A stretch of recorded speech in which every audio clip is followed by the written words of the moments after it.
Hello everyone, we are up across our social media platforms. Instagram is here, Twitter is here, and Facebook is here. I'm David Begnaud at the CBS News headquarters in New York, and we are in the CBS News Hub, by the way.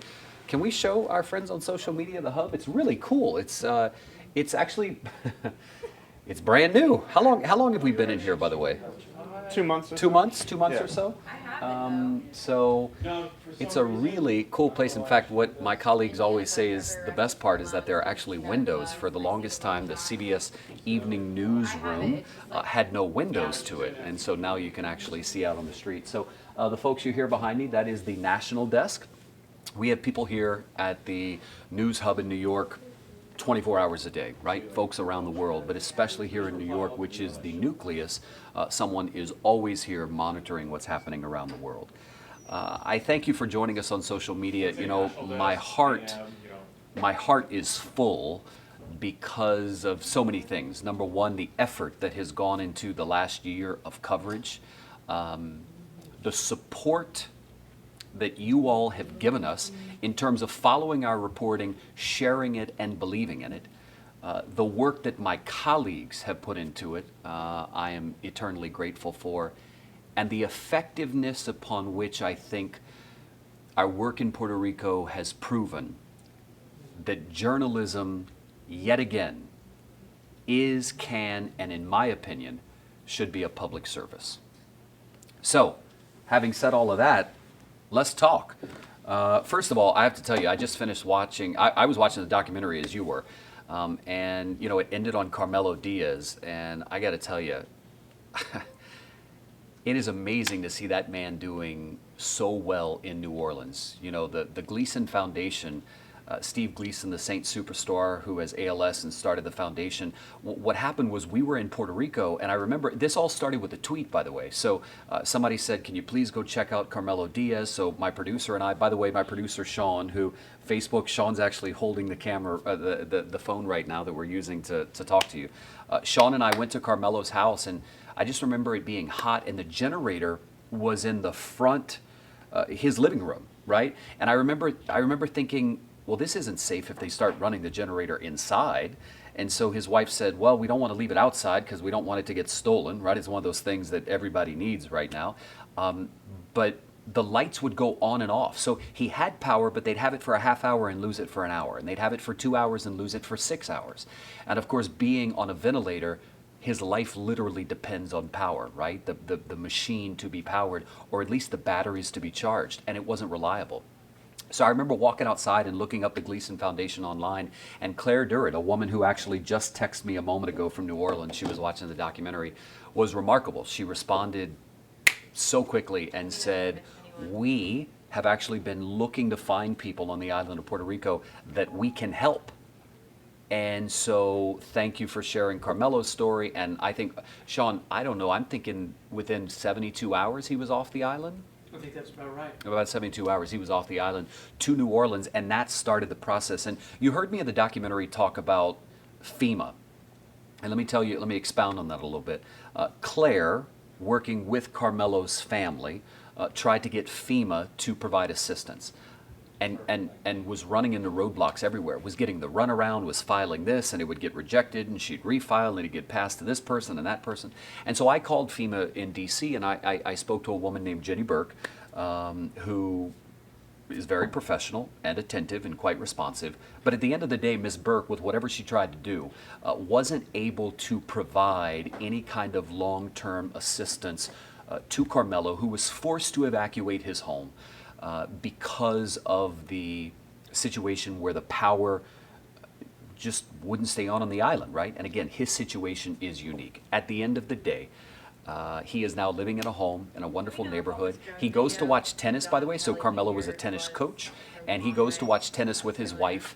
I think every day is what she told us. Sean, didn't she say almost every day? She drives him to the tennis court? To watch her and To her watch, friends. yeah, her and her friends play tennis. So anyway, Carmelo's doing great, and I don't even know if he was able to watch this tonight. I'll have to ask Claire.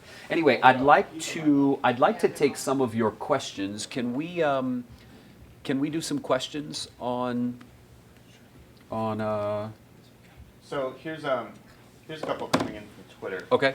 This one comes from Judy Ann Negron. She Yep. says, I understand that there's plenty of blame to go around in the aftermath of Maria. Yep. But if the USA wasn't around during and after Maria, then what would have been different? The same decisions would have been made with less resources. All right, that's fair. Thanks for that comment. So, by the way, we're using the hashtag CBS Puerto Rico. So, if you are on Twitter, we are checking Twitter right now. So, use the hashtag CBS Puerto Rico, and that is how we will see some of the tweets that are coming across. By the way, if you were late to the documentary and you want to watch it, it is going to be online for a long, long time. YouTube, CBS News. So you can find it on our website, on the CBS News app. Literally, just go in, you can even go to Google and type in cbsnews.com Puerto Rico, and it will pop up. So Jason is running the Twitter camera. Jason, you got another. I'm looking at the. Let me read this from Monica Cordova. She's in Dallas. Monica says, as a taxpayer and former first responder, FEMA could have saved all those bottles of water for any future needs. 19,000 pallets of drinking water wasted. How can this be a normal procedure? So I got to tell you, to Monica's point, you know, as you saw in the documentary, Tito Hernandez really didn't want to answer a lot of the questions about why they decided to leave it on the tarmac. And I have to tell you, I was a little frustrated with Tito's interview. In fact, at one point, well, not at one point, I ended up ending it because I could tell that we weren't getting anywhere. And so, you know, a back and forth that looked confrontational wasn't effective. My goal was to get information for you, not to have some confrontational interview with Tito. But from what we've been able to find out, and you can also go to cbsnews.com, search water bottles in Puerto Rico, is that basically they made the conscious decision to leave the water on the tarmac in Ceiba. Like, they abandoned it there. And I remember talking to Marty Bamunde, who is another senior official within FEMA, and I said, Marty, why couldn't you send the water to New York or Florida or save it somewhere else? And he said, David, it would have cost more to ship that water. He said it was actually cheaper to just let it go to waste, right? And when we talk about go to waste, we talk about plastics leaching into the water, all that kind of stuff. Another thing is that when I started asking questions, when we broke this story and I called the government said, listen, FEMA told us we could have some of the water, a portion of the water, millions of bottles. By the way, it's estimated more than 5 million bottles of water are on that tarmac. So still there, by the way. As of tonight, as I talk to you live, it's still there. So when I called the government and I said, so what about this water? Did you actually go and pick it up? They sent us a response back and they said, well, we did. We didn't go until, 60 or 70 days after they were sitting on the tarmac, but we also started getting some complaints about the water. And I said, what do you mean? And they gave us one example. They said in the municipality of Barceloneta, they got a complaint that the water tastes bad. So a colleague of mine, Jose Diaz, who sits just across the room, reached out to Barceloneta, and the mayor sent us a statement. And the mayor in his statement said, we never complained about water being bad. We never filed any complaint. So never could get a straight answer on that. But at any rate, thank you, Monica, for that. Danielle, do you have one? Yeah, we do have a Facebook user who's Okay. interested in how has reporting on Hurricane Maria and its aftermath changed you as a reporter? How has it changed me as a reporter? It has matured me in a way that no other story has. It has humbled me in a way that no other story has. And it has actually made me feel a sense of responsibility for the profession and the craft that is journalism like I never had before. I'm gonna be honest with you. I have never witnessed journalism be more effective than it was in Puerto Rico. Now, that's just my experience. I have colleagues who, have been doing this a lot longer than me who might say, well, David, for me it was working in a war zone or something like that. That's their experience, right? So it's not that mine is the right one. It's just that was my personal one. It was Puerto Rico gave me such a profound respect for journalism. And I'll tell you this, Danielle, and what's the name of the person who asked the question? He already went up. Oh, he already went up. You're getting a lot of comments. That's all right. To the person who answered that, I'll end with this. I also think we take journalism for granted because in most ways you don't pay for journalism, right? You got to watch the documentary free on CBSN. You can turn on CBS News, and we appreciate you for doing that. But in Puerto Rico, it taught me that good journalism is so effective that I think people in journalism would pay whatever they had to pay to see it get results on their island, right? And of course, we've seen print outlets on the here in the United States on the mainland starting to check, you know, like the New York Times and the Wall Street Journal. They have paywalls and that kind of stuff. But anyway, I just remember leaving Puerto Rico at one point and thinking, geez, I will never take journalism for granted again because of my experience in Puerto Rico. Anyway, thank you for that question. You got another one, Danielle? I do. You're getting a lot of love actually on here, a lot of heart emojis. A lot of heart emojis.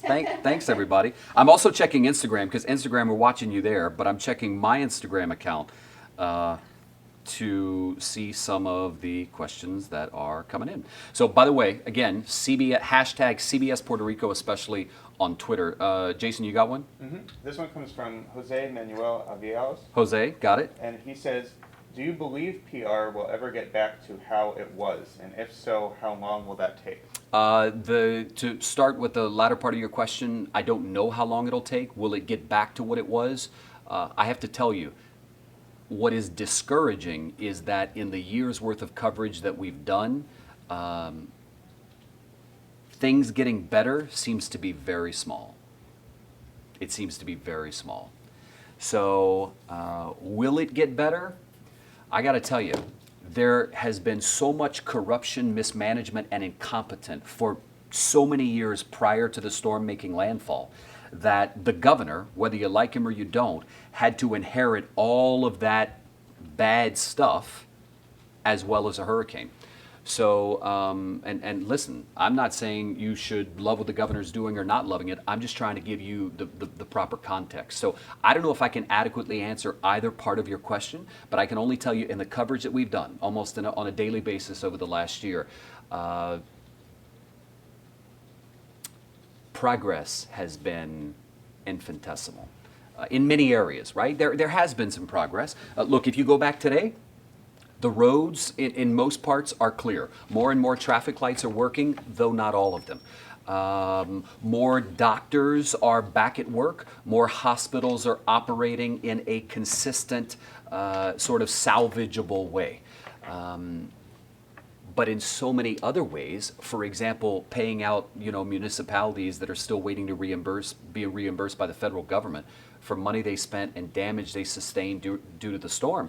The government of Puerto Rico told us that they've given out less than 45% of the millions of dollars they have in the bank, right? So here's how it happens.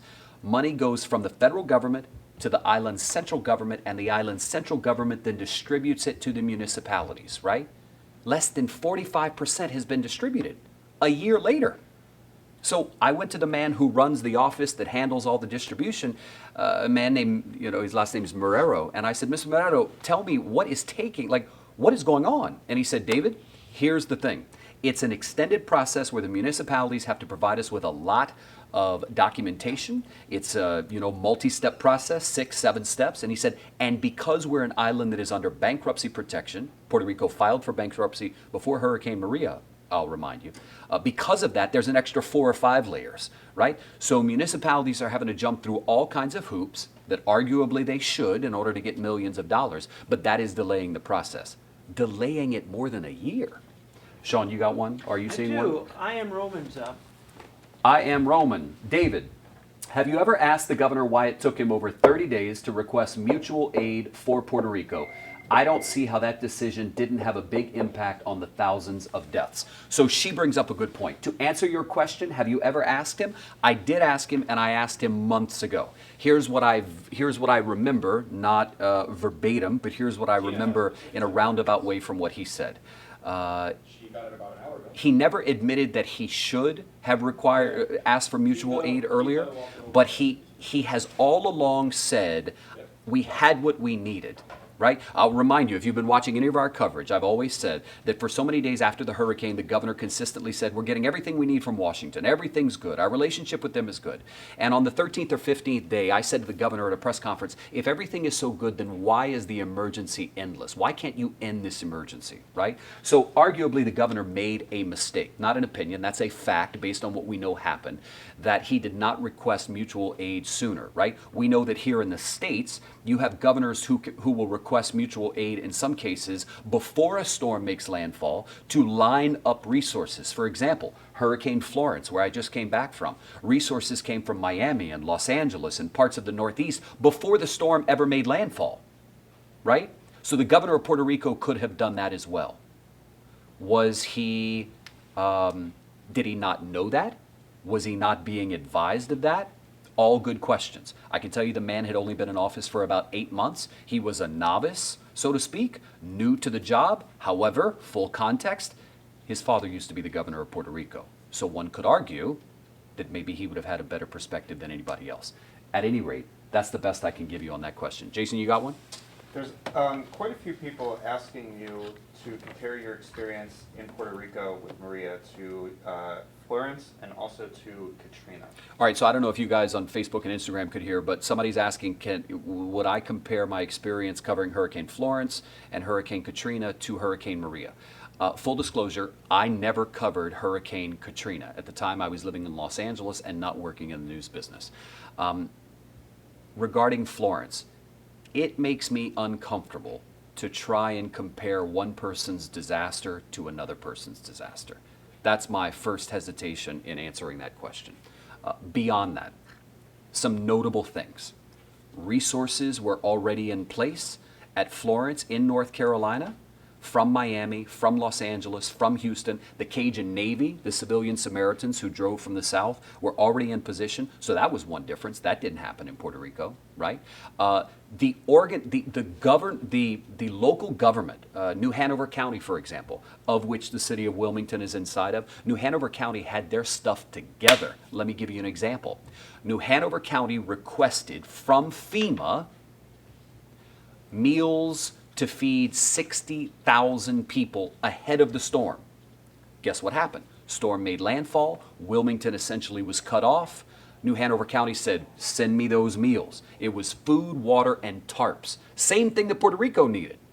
New Hanover County said, boom, pull the trigger, and they got them in there, right? So what I saw in Florence was there seemed to be better preparation.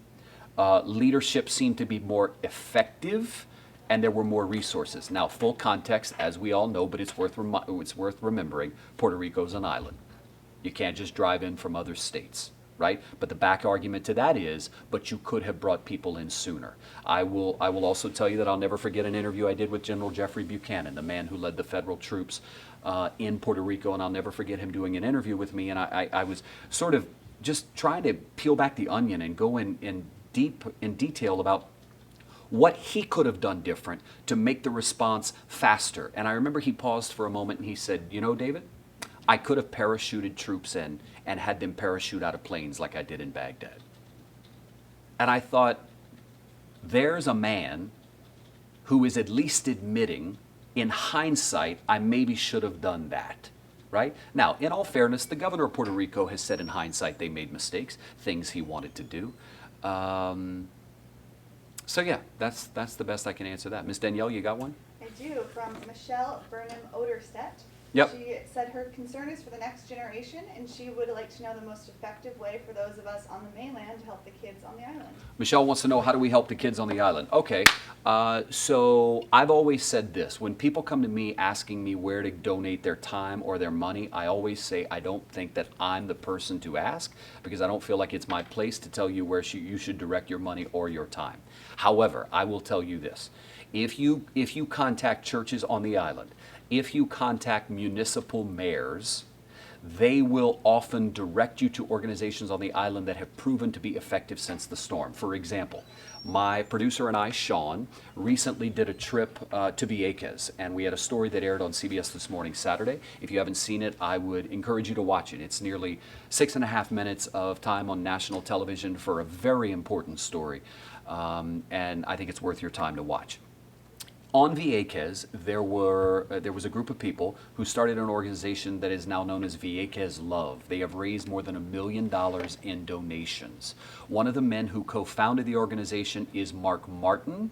Mr. Martin actually works as, what is his job on the island? He does work, all I know is it's ecology, and he runs people out on a boat to see the sea life. And I actually was just messaging him we should ask earlier. him. you know what, we're on social media. This is behind the scenes. Will you message Mark and ask him Sure. what his exact job is? In the meantime, so- Kent Lucen has. Okay, we'll get to one. So anyway, following up on that, so Vieques Love has been able to, by the accounts of people who've told us, do incredible work on the island of Vieques, right?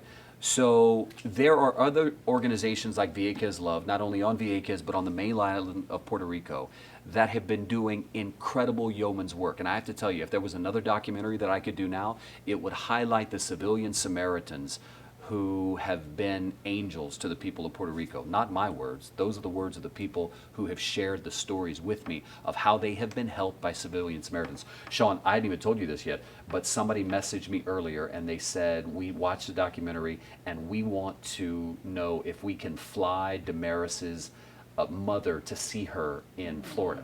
How sweet. I'm always astounded by the desire of humans to help humans, right? And that is what we've seen not only in Puerto Rico, but by the way, across the board. We saw it at Hurricane Harvey, we saw it at Irma, I saw it during Katrina, even though I didn't cover it. By the way, the first time the Cajun Navy, by the way, sort of became famous was Katrina. And I may be a bit partial to the Cajun Navy being from Louisiana. I got a soft spot in my heart for them. But the Cajun Navy is just a group of good old boys and girls who hook their boats up to their trucks and drive and start operating, right? They don't ask, they just go and they do it. So what's Kent want? He had two Kent, questions. first question. Why, how were Puerto Ricans not able to prove they own their home? All right, so let's start with the first one. So Kent's on Twitter. Okay. Oh, Kent. Kent's a news anchor at our station in Missoula, Montana. Hello, Kent. So a couple of things that I know to answer that question. Number one, in some cases, people had their home destroyed, right? So everything was gone, paperwork is missing. The agency that they need to get the paperwork either didn't have it or wasn't open or has been delayed in getting it. And in other cases, I've been told there are fraudulent claims being made, right? That people can't prove and there's some suspicion that they're lying about where they're from. That's what we have been told. That's what we've been told from FEMA. So those are a few explanations that I've been given when I ask about that. But this is important to note to that question. FEMA has told us that they are now operating in a zone where here's what they do. If you go to them and you say, my home has been damaged, I need a reimbursement for repairs, and I cannot prove for whatever reason that that is my home. FEMA is now giving affidavits for people to sign that under the penalty of perjury, you swear that you own the property. If you lie, you obviously face the risk of prosecution. But otherwise, FEMA is essentially operating almost on a trust system to allocate money. However, there is a stunning report in the New York Times that I can actually try and pull up while I'm talking. But Francis Robles, who is actually from Puerto Rico, a wonderful journalist, did a report that came out, I think it was on the September 20th, the anniversary of Hurricane Maria. And it was unbelievable. In fact, I want to read you one part of her report where she says, in Puerto Rico, of the 1.1 million people who requested help from FEMA, and we're by the way, we're talking about repairs to homes. In Puerto Rico, of the 1.1 million people who requested help from FEMA, about 58% were denied. 75% of those who appealed were rejected again. Now get this. The median grant given to repair homes in Puerto Rico was $1,800. Comparatively, $9,000 was paid to survivors of Hurricane Harvey. So Harvey got roughly $9,000. People at Maria got roughly $1,800. Second question from Kent. There's a notion journalists should not get emotionally involved in the story. How difficult was that? And that is the question of the day. It's a question that I've struggled with, but it's a good question.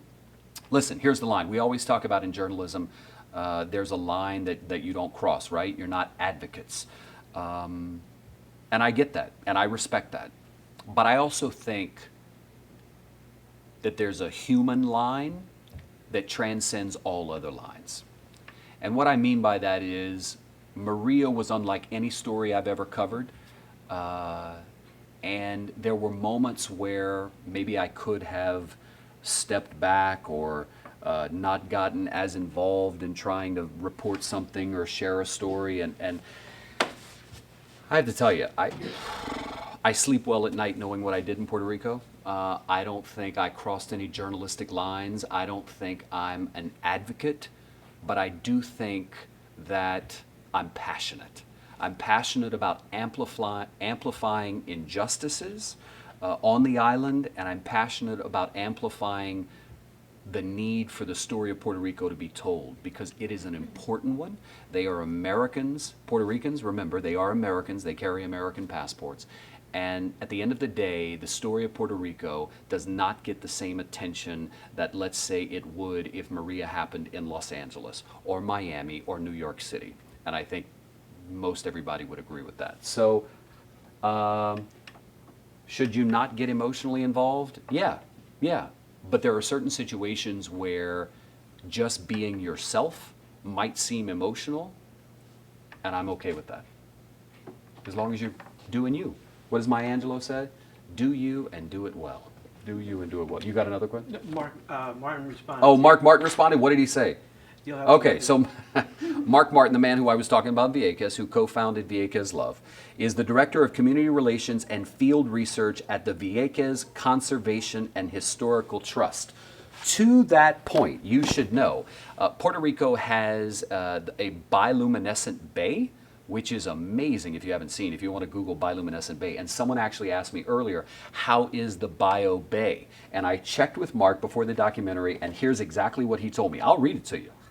It's amazing. So the bioluminescent bay glows at night. It is stunning, okay? So here's what Mark says. It didn't glow for months, but it has come back and is currently glowing incredibly well. We recently recorded some of the highest abundance of the luminescent dinoflagellate ever studied in Puerto Rico mosquito. He says, I go out weekly to sample, and it's been absolutely amazing, the best I've seen. That's incredible. And speaking to that point, you should know that we saw after the hurricane, it almost looked like a wildfire had blown through. Everything was brown, and it looked like it had been burned. And now when you go back to Puerto Rico, it is lush and vibrant and green. It's amazing what kind of resilient comeback the nature has made, right? The nature aspects of the island, the natural aspects. Danielle? Yes, we have Michelle Balsega, who asked, how many trips have you made to Puerto Rico in the past year? How many trips to Puerto Rico have I made in the past year? I don't know. Did we get a straight answer on that? did. Sean's saying 7. So it was 7? I was shocked. It was 7 assignments. Okay. And 45 days. 7 assignments in 45 days. Feels That like- might not sound like much. Yeah, I assumed it was more than that. But okay, Sean says 7 assignments in 45 days. However, if you've been following our reporting, you know, in my own time, I'm talking about Puerto Rico almost every day. Almost every day. Daniel? Jason, you got something? Yeah, this comes from a Twitter user named Vanessa. Okay. She says, does it seem like Puerto Rico is better prepared now if another hurricane were to affect the island? Okay, so that's a good question. So she wants to know is I don't know if Instagram and Facebook can hear as well, but she's asking, is Puerto Rico better prepared? So let me answer it this way. FEMA tells us that they have 5 warehouses now on the island that are fully stocked, ready to go. They have generators already pre-positioned on the island, ready to go, dozens of them. The government of Puerto Rico, after conceding that their hurricane plan was only for a Category 1, now has a hurricane plan that is more detailed. According to the governor, and I use these not to be disrespectful, but let me tell you why I say that. We've been told that Puerto Rico is doing a lot of things, that a lot of things have improved, but there are some things I don't have proof for, right? And let me give you one example. The official death toll is now 2,975. We should never forget that. And it is the official death toll because the government hired George Washington University in Washington, D.C. to conduct an independent study using mortality data from the island, and they came up with the number, an estimated 2,975 deaths. I would encourage you to go online and read it to find out more about that. In the study, the GW, George Washington University, suggested a whole bunch of things that the government needed to do to be better prepared, right? I mean, it was a laundry list of stuff. So we broke the story when the death toll was revealed, and I remember interviewing the governor, and he said, I'm going to sign an executive order to create a commission, and on the commission we will have people who are experts in disaster management and other areas that will help us prepare and implement the findings from George Washington University. As of 24 hours ago, I have tried 5 times to find out what the government has done to establish that panel.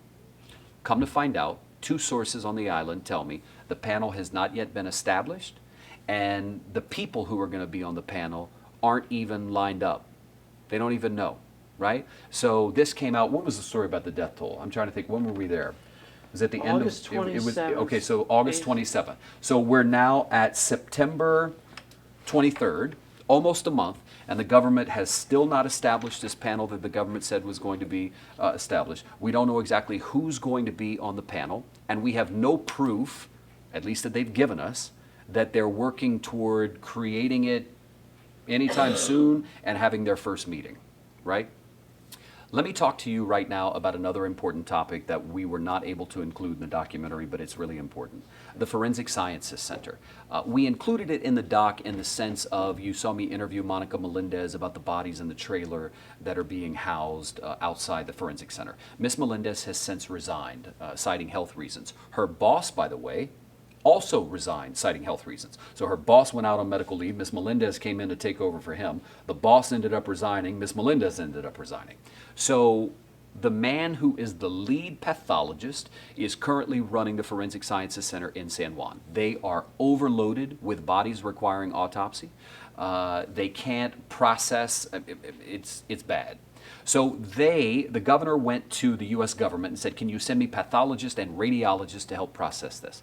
The U.S. government responded, and there are pathologists and radiologists who are there helping to process the backflow of bodies that need autopsy. I called San Juan trying to get some kind of answer as to how's it been going. For the last few weeks, these extra personnel have been there, so I wanted to find out what's the backlog now. Nobody has been able to give me an answer. Nobody can give me an answer as to what the current status of the backlog is. Nobody can give me an answer as to when a new director of the Forensic Center is going to be named. Literally, I got one official who told me early this afternoon, David, I have tried solidly for the last 24 hours to get you answers on this and haven't been able to.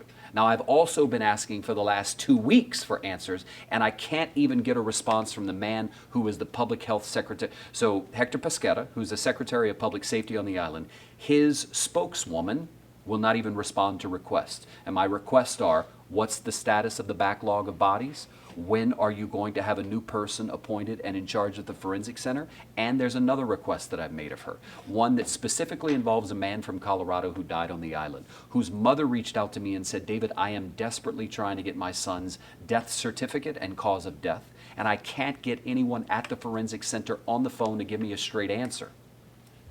I reached out on her behalf.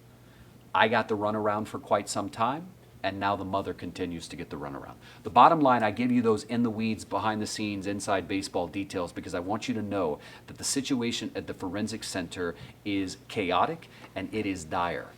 And at the end of the day, Puerto Rico, one of the bad things in Puerto Rico, among others, is that they don't communicate very well with each other and the outside world. And so when you call and you try and press them for answers, you either get the runaround or you get no response. And when it comes to the Forensic Center, we are getting no response. Do you have another one? Just, I wanted to remind you, do you remember Ms. Melendez also mentioned that they had a scholarship set up for any student interested in becoming a pathologist? No, I didn't remember that. 4 years and they hadn't even had an applicant. Wow, I didn't remember that. So Sean is reminding me that Monica said, I mean, I vaguely remember this, but Monica, who was running the Forensic Center at the time, how are we doing on battery, by the way, on our Instagram?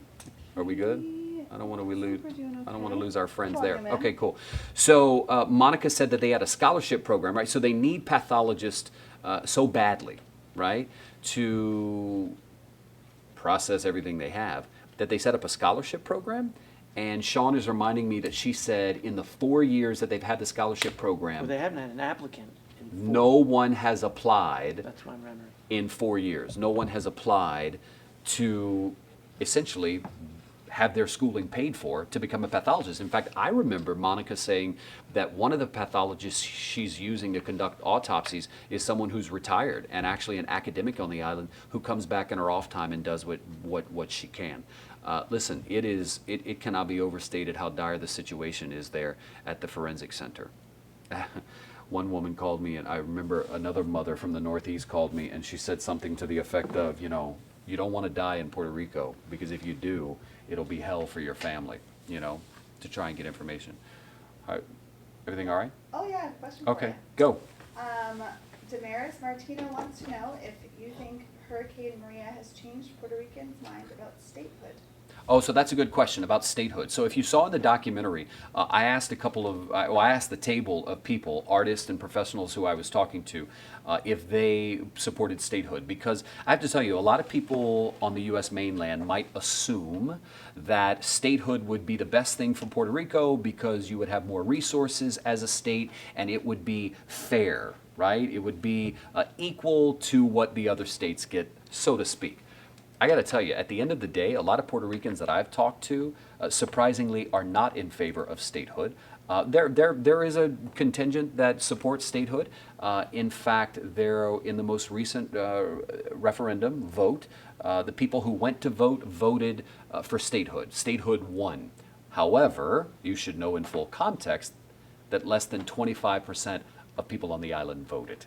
So it's hard to say the majority supports statehood. But at the end of the day, if you go just by the votes, statehood won. However, I have been humbled by people of all ages who have come to me and said, and as you saw in the documentary, people who've said to me, hey, you might think statehood is best for us, but we don't necessarily think it is because we've been living as a colonized society for decades. And so the idea of more U.S. government interference and involvement is not necessarily something that appeals to me. Again, I've been very clear on this issue. I have my own opinions, but they don't factor into my reporting. So I've been very balanced in the middle of the road on this. The most recent vote, they voted in favor of statehood. However, very small percentage of the population voted, and there's a lot of folks who say we don't want statehood, and at the end of the day, it's up to us to decide.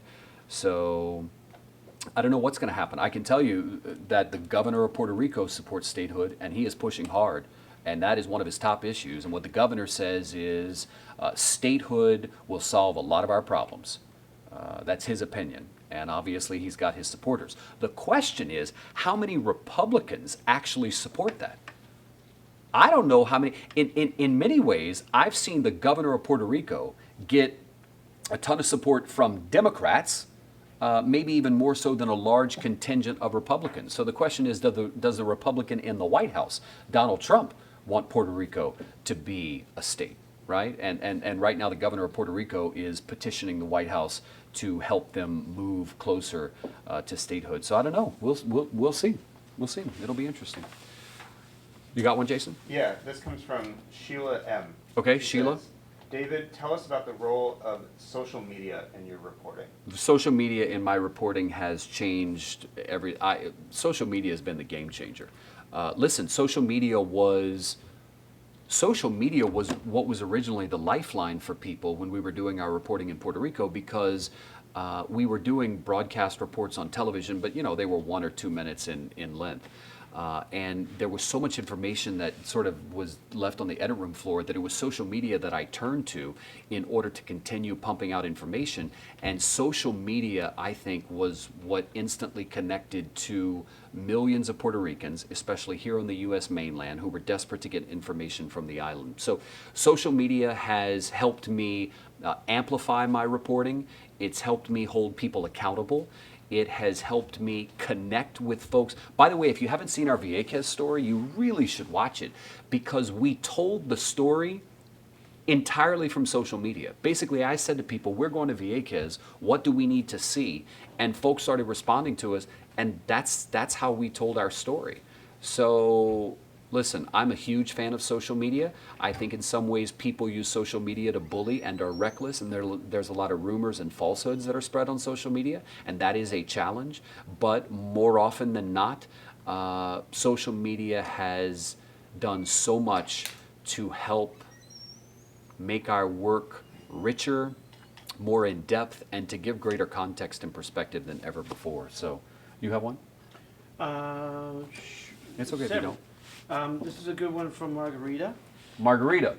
Hi, David. Do you know if, from the funds being promised to the island, are any of those funds being used for a new power grid versus patching up the old grid? Yes. So, actually, the Puerto Rico Electric Power Authority, which is on its 5th CEO, since the hurricane, they've gone through 5 CEOs. So the man who's now running it used to run the water authority on the island, by the way. And he is actually using a lot of money that they've gotten from the U.S. government to now go back and start to rebuild the grid. So remember that a lot of the grid work that was done in Puerto Rico was essentially patching things together, not replacing them, because they wanted to get the electricity on. And so ripping everything out and putting new stuff would have taken years. So they said, let's get the lights on. Let's use bubble gum and duct tape, so to speak, so to speak. And let's get the lights on. And then let's go back and do incremental portions where we put in new material. And that is what they're doing. That will take years. And by the way, that is why, for the foreseeable future, Puerto Ricans will will constantly live with the power going on or off, right? So, there was this big headline recently that we covered saying the majority of customers, all customers on the island of Puerto Rico have power. Yes, that is true, according to the Power Authority. However, the power might go out for 2 hours on any given day, or for 6 hours. Right? The power could go out every week. That is life in Puerto Rico. And for those of you who are watching us who live on the U.S. mainland, you probably can't imagine losing power every week. I mean, you'd be knocking on some elected representative's door and threatening to kick them out of office if that happens, right? And that happens every week, if not daily, in some parts of Puerto Rico, and it's going to consistently happen as they work to rebuild the grid. I'm happy to keep taking some questions, but there's a couple of other points that I had written down in my to-do list on my phone, so I didn't want to forget. This is kind of cool. Did you hear about this? And this is not a commercial for JetBlue, by the way. I want to just put this caveat out there. But did you hear that JetBlue, so they wrapped a plane JetBlue flies to the island a lot, and it's called Bluriqua, right? So Bluriqua, and it literally has things that represent Puerto Rico wrapped on the airplane, and so they just did that big unveiling. So people on social media have been telling me about the JetBlue plane, Bluriqua, all day. So if you've been sharing it with me, I see it. It's pretty cool. And listen, if you're JetBlue, that's good PR, right? Good public relations. I think I actually hit all the items that I had in my to-do list. So we'll take some more questions. Jason? A lot of people are asking about Trump. A lot of people are asking about Trump, okay? The common question seems to be, do you think his responses are hurting the recovery? Okay, so do I think the president's responses are hurting the recovery? No answer from me. Listen, if you've been following our reporting, I have been very consistent. The president's behavior, the president's words, and the president's actions speak for themselves. And there are plenty of other people who will react to it and provide opinion. That is not my role, that is not my lane, and I'm not dipping my toe in that lane. Danielle? Quite a few people are asking if you're planning on going back. Yeah, in fact, I can't wait to go back in January because Lin-Manuel Miranda is performing as Hamilton in Puerto Rico for a 3-week run. Isn't that right, Sean? That's right. And I plan to go back to see that. I'm going to bring my partner and go hopefully with some friends and some colleagues, and by purchasing tickets that will, all the money's going to go to the island, I'm told. So that's good. But I've never seen Hamilton. I want to see Lynn. And I would love to go back to Puerto Rico, quite honestly, you guys, and not work. I'm actually looking forward to just going and being a tourist and vacationing and spending my money and enjoying. I have to tell you, I feel I'm somewhat embarrassed to say, not only did I not know anyone who was Puerto Rican before Hurricane Maria, I had never been to the island, and I didn't know much about the island at all. And there are so many things I know, for example, the bioluminescent bay in Vieques, that I want to see, and I want to. Everybody wants to support Puerto Rico. I can't tell you how many messages I get regularly. Just tonight, Barbara Pinto, who used to work at ABC News, messaged me before. I hope she doesn't mind me using her name. Sorry, Barbara. But anyway, she messaged me and she said, my husband and I want to go to Puerto Rico. Can you give me some suggestions on where to stay? And she said, we're planning a trip and we want to support the island. We want to spend our money there. And Puerto Rico is more than happy to take your money. More than happy. At that point, Jennifer Smith has a question similar. All right, Jen, should we be scheduling vacations in Puerto Rico, or does increased tourism distract from the needs of the Puerto Rican people? I have not had anyone, good question, I've not had anyone say to me that tourism distracts from the needs of the people at all. Not one person. In fact, to that point, I had a woman on the island of Vieques who messaged me yesterday and said, David, thank you for your reporting, but please, maybe you want to stop. Because she said, I cannot survive one more year, one more season of tourism without going out of business, because the lack of tourists going to the island is hurting so many of the business. And listen, tourism, #1 economy on the island of Puerto Rico. Like, that's it. Like, that, it's not it. I mean, they have other industries, but tourism is #1. So everything I've heard from the governor, the man who runs the tourism department, and from people who have businesses on the island, they need tourists to go. Puerto Rico is back. It's ready. That's what I'm told. I'm just telling you what the officials who I've spoken to had told me. Not one person has said, please tell the tourists to stay behind. No one has said that.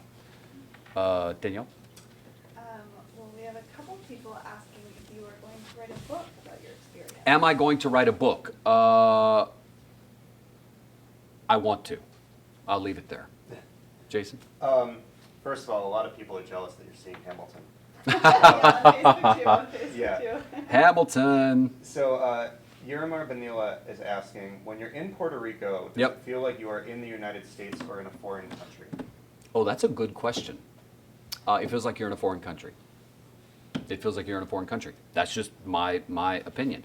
In many ways that are really cool, right? It feels like there's such a rich, different, unique culture in Puerto Rico that I've not seen anywhere else on the mainland.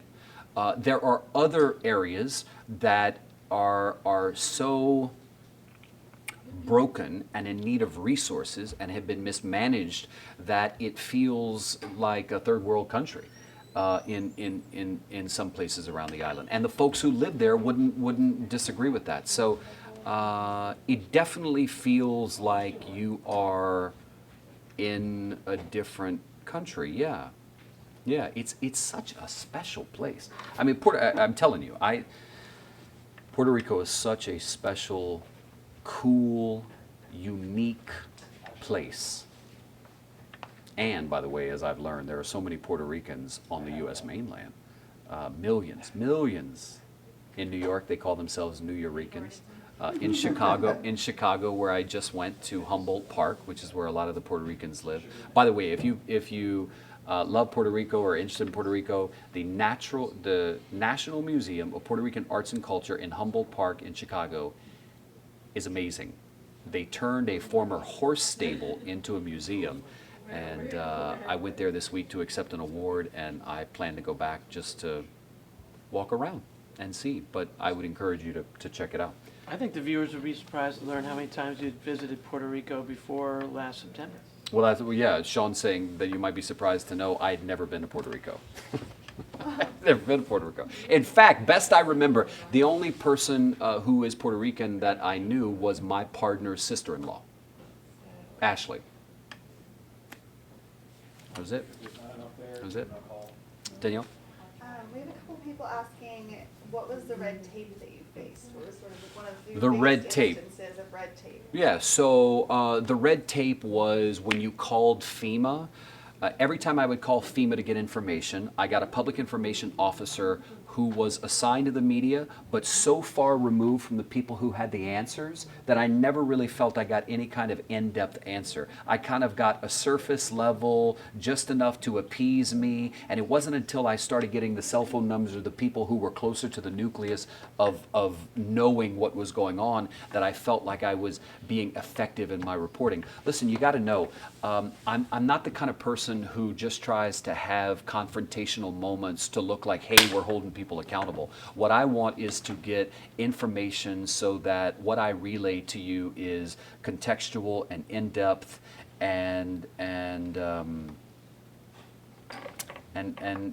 just everything sort of on a platter, right? Like everything that you need to know. So, you know, when I do interviews, I get frustrated by people who I feel like are giving me surface level answers, right? I don't want surface level answers. And listen, it's the job. Not everybody's going to give you in-depth answers. But I really come to appreciate people who, through our reporting in Puerto Rico, trust me that when I call, they say, okay, David, you know, we're going to give you everything we know, hits, runs, and errors, even some behind the scenes things, and that's what I really appreciate, because that's what I want to bring to you. You know, if I do an interview where the person's being confrontational and they're being evasive or stuff, you know, oftentimes I will end the interview because it's not worth their time or my time or the viewer's time to just sit there and have some sort of combative thing that isn't leading to anything fruitful. Jason? We've got one tweet asking, why do you think there were not more protests on the island over the response, especially when there was no electricity? Queued up. So that's interesting. Who'd that come from? Ms. Bonilla. Why do you think there were not more protests in Puerto Rico in all those months without electricity? I don't know, but let me say this. I am astounded at how patient the Puerto Rican people are. There were moments where I went through and I wanted to raise hell and high water. I mean, I remember thinking, if this was happening in Houston or Los Angeles or Boise, Idaho, people would be marching in the streets. At least I assumed. In Puerto Rico, I don't know why they didn't, but I can tell you they were also like to march, you need the time to march. People in Puerto Rico were trying to find out, where am I going to get water? And where am I going to get food? and I need diabetes medication for my mother, and my son needs an asthma, you know, treatment. I don't know. I don't know how to answer why they weren't protesting, but I'll tell you they had a lot going on, and what they needed was arguably more important than their desire to protest. Now, that doesn't mean that Puerto Ricans just roll over and accept everything. Puerto Ricans are very passionate people, and they will take on a fight if they feel strong about it. And so, I don't know, but for whatever reason that, no, we didn't see any mass protests. I can tell you it took a hell of a lot longer to get the power on to most everybody than the governor wanted. Remember when the governor was saying December? Oh, by December, we're going to get it, end of November. Not even hardly. I mean, it was August, right? When did we do the article when they restored all power? Shortly after Unita's parents, right? Grandparent. Right, so that was the end of July. Very end of July. Yeah. So the end of July is when the electrical company essentially said, we have restored power to every customer. Not everybody believes that, but that was the official statement from the power company. Danielle? A fun one for you. A fun question, all right. Quite a few people are asking you, what is your favorite Puerto Rican dish? And also, second part of the question, have you learned to speak Spanish? No, I'm still working on my English. I would love to speak Spanish. You know what? Spanish is what. First of all, I took French in high school.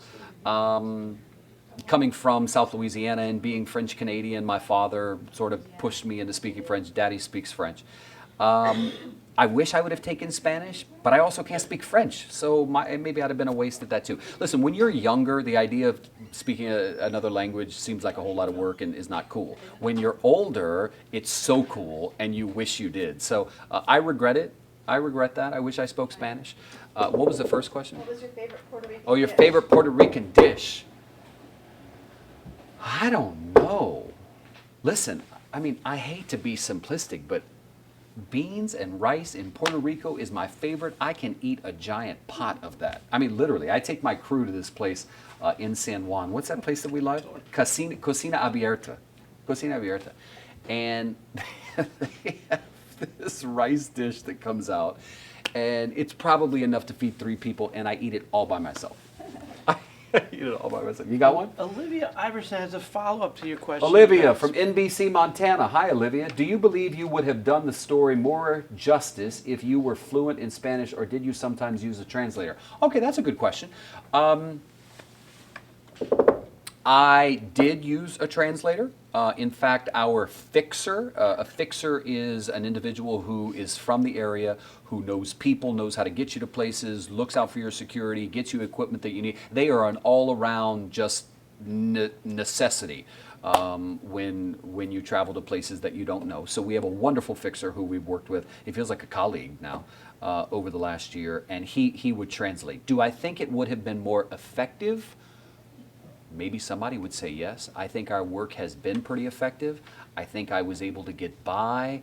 I think, you know, a lot of people in Puerto Rico, I mean, listen, of everybody in Puerto Rico who I've talked to, probably 80% of those I've come in contact with speak English. So it really wasn't an issue. But I would always go out of my way to say to people, like for example on our documentary Damaris, I remember saying to her, speak in the language that you are comfortable talking in. Don't speak in English for me, because you know we can translate it. And so she was more comfortable in Spanish, and so she spoke in Spanish. But I would say again, 85% of the people I came across in Puerto Rico all spoke English. Do you have another one? I do. Kent has an interesting follow-up. Kent's back. During your coverage, you visited Montana to explore a deal Puerto Rico made with Whitefish Energy. Any follow-up to that? I am glad you asked that question. Here's the follow-up. I caught hell and high water from the woman who co-owns Whitefish Energy. What was her name? Sally Tekmansky, I think. Anyway, she was furious that we went, and essentially what we did was we went to Whitefish, Montana, because Whitefish was this small company in Montana that at last report, when we first started reporting on it after the hurricane, had 2 full-time employees, and they got this multi-million-dollar contract. Fact check me, what was it? Was it a $300 million contract? Can you fact check me on that? So Whitefish got this contract, which, by the way, they got because the head of Whitefish used LinkedIn to talk to the man who was running the Puerto Rico Electric Power Authority. Anyway, got this deal, went to Puerto Rico, started doing some work. The Washington Post broke the story that this small company in Montana that had no real experience in large-scale disaster work got this contract. So how the hell could they get it? So the news blew up. We started following it, of course, and CBS News sent me to Puerto Rico to find, they were like, where is this Whitefish place? Like, where is their building? How many people can we talk to them? All that. Well, come to find out, the address for Whitefish Energy was a house in the beautiful Whitefish area of Montana. Knocked on the door. There was someone inside. Clearly, they didn't want to answer. So we left. Did a story that night on the evening news, and I think within about a week or so, the governor of Puerto Rico canceled the contract. And the governor canceled the contract with no proof that there was anything nefarious about the contract. He canceled the contract simply because he thought it was getting in the way of ongoing emergency efforts, and it was a distraction, and quite frankly, an embarrassment. And so he ordered the contract canceled. It was a $300 million contract. All right, so here's the update. I say all that to tell you this. The update is the man who currently runs, Jose Ortiz, who currently runs the Puerto Rico Electric Power Authority, told me that there has been nothing found that would indicate Whitefish did anything wrong in obtaining the contract. And on top of that, I've been told that the work Whitefish did was good and has held up. So that's fair. And I've also been told that the Inspector General for the Department of Homeland Security is working on a report that will detail power efforts made on the island. Whitefish will be included in the report, and there is an expectation from the man who runs the Power Authority in Puerto Rico that Whitefish will essentially be vindicated. If that happens, you can be darn sure that we will report it, because it's only fair that we report that. So that's the update. I have one more for you. It's your One more. final minutes, 9:59. Do you think Puerto Ricans who fled to Florida and other places on the mainland will return to Puerto Rico or permanently stay on the mainland? Every Puerto Rican that I've talked to who has fled the island since Maria, almost everybody, at least those I can remember, said, I would love to go back. I want to go back. My island is my home, but it's better here. It's better on the mainland. Carmelo Diaz, the ALS patient in New Orleans, wants to go back to Puerto Rico, but I don't think he will anytime soon. His life is too good in New Orleans. The medical care is too good. The resources are better. You don't have to worry about the lights going on. It's just substantially better, so much so that he doesn't want to go back, at least for now. Puerto Ricans are proud people. They love their island. So do I think people will go back? Yes. But a lot of stuff's got to get better. I mean, listen, I think about Damaris. In fact, I'd like to sort of wrap up here. But let me just ask you, what is the update on Damaris? From what I know, and I'm looking at Sean as I say this, from what Sean told me, Damaris had a really tough time when she got there. She did. Right? She struggled for almost 3.5 weeks. Struggled, yeah. To find a job. But she has a job now. She has a job. And Elia's in school. Elia's in school, and she describes it as excelling. As excelling. And they're still living with Damaris, and Elia are still living with Damaris's friend. Damaris hopes to get her own apartment or house. But it wasn't easy initially, but it's gotten better, and we're glad to hear that. We're glad to hear that. So I think that's good, friends. It is 10 o'clock in the East, and my co-workers, Danielle and Jason and Sean, have been tremendous in helping us do this tonight. I thank each and every one of you for your commitment to watching, because I want to remind you that our reporting is only as effective. It's only effective because you watch and because you share and because you engage, right? This is a business, whether we like it or not, where ratings determine everything. And if you don't have ratings, then it's hard to make money and sell ads.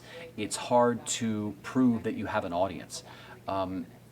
Because of the audience we have, I feel a sense of responsibility. Number one, to not let you down. And number two, to be fair and accurate always and consistently. But I need you guys to contribute to engaging, to contribute in sharing, to contribute in holding us accountable. If you don't think we're reporting enough of something or too much of one thing, fine. I need you guys to continue to go with us on this journey. Our reporting does not end tonight. Yes, this was sort of a crescendo moment in our reporting, the documentary, but it doesn't stop now. It continues. You guys know I'm not going to stop talking about Puerto Rico, and my colleagues here at CBS News are not going to stop caring about it. We will continue, but I need you all to be involved. So thank you for your involvement so far, and good night. Good night, everybody. Thank you.